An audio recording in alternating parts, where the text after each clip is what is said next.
The economies of Cuba, Lebanon, and the United States represent a wide range of stability and prosperity.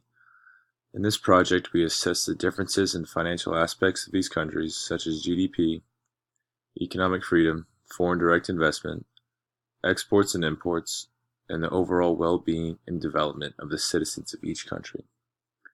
There are many factors to consider when comparing these three countries, and each represents a different economic situation. First, we'll start with the United States. The United States is built around a democracy made up of the legislative, executive, and judicial branches. The people of this country vote every 4 years for a president.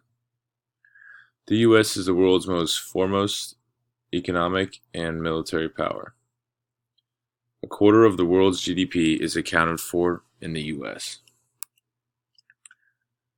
The U.S.'s GDP last year was $19.4 trillion. This was a 2.4% growth from the year before, and the 5-year compound annual growth rate is 2.2%. The GDP per capita in the U.S. is $59,501.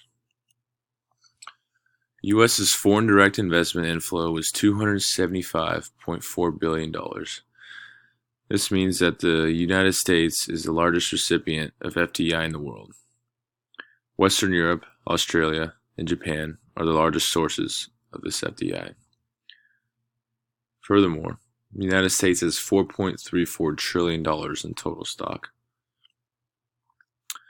The U.S.'s economic freedom overall score is 76.8. This makes it the 12th freest country in the world. Next, we have Cuba. The Cuban government is one of the last remaining communist dictatorships. Miguel Diaz-Canel controls the nearly bankrupt and inefficient government. Political interference, excessive bureaucracy, and lack of freedom limit trade and investment.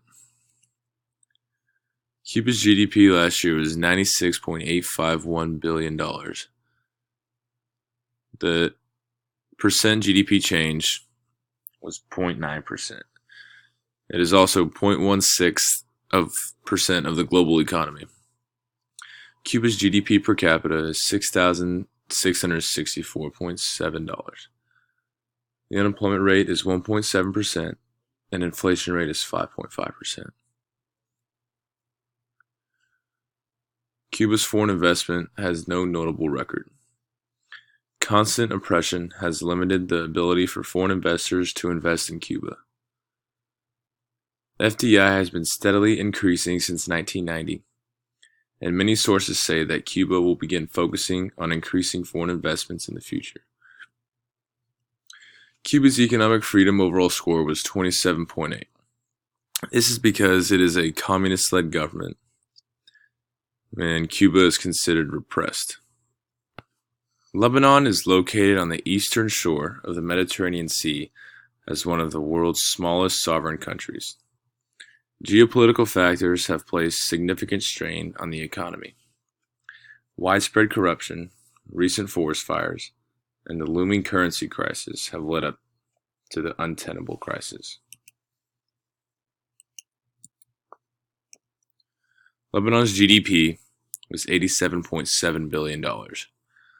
This is a 1.2% growth, and the 5-year compound annual growth rate was 1.5%. Lebanon's GDP per capita is $19,439.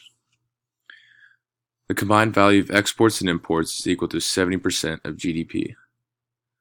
The average applied tariff is 3%.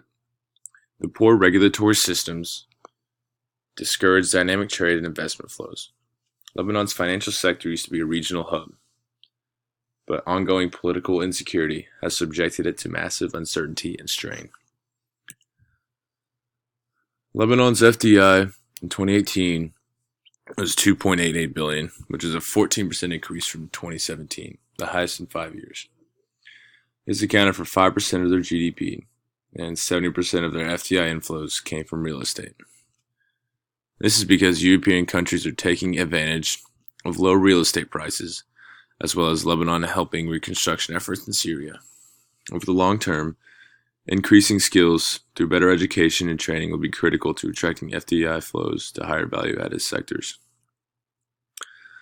Lebanon's economic freedom overall score was 51.1. Cuba, Lebanon, and the United States represent very diverse economies and are excellent examples to use when comparing the wide range of economic success, as well as the factors that play into that success. Overall, based on economic freedom and GDP per capita, as well as the other factors discussed above, of our three countries, the United States has the best economy, followed by Lebanon, while Cuba seems to have a poor economy, representing the most repressed and least profitable of the three.